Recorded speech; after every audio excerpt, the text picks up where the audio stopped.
in the 18th century, there was a man called Gilbert West who he didn't like it that a lot of his friends were becoming Christians. So he decided that he would write a book to disprove the resurrection. Because if you can disprove the resurrection, you can disprove Christianity. So he started researching, he started writing the book. Halfway through the book, he met Jesus, so he wrote his book the other way round. I've got one of the original copies that he wrote in the 18th century.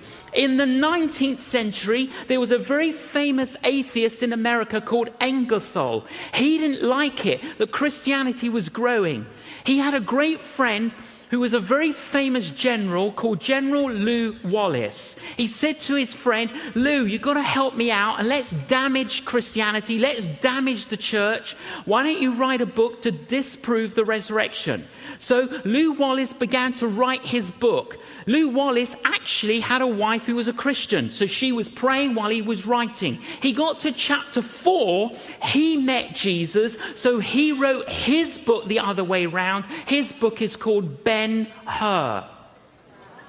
In the 20th century, there was a lawyer and a journalist called Frank Morison. He decided that he would shatter Christianity and he would write, and the only way you can do that is to disprove the resurrection. So he's a journalist. He knows how to, research, but he's also a lawyer. He knows how to play around with the material.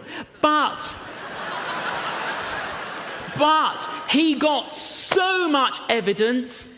Halfway through the book, he met Jesus, so he wrote his book the other way round. His book is called Who Moved the Stone?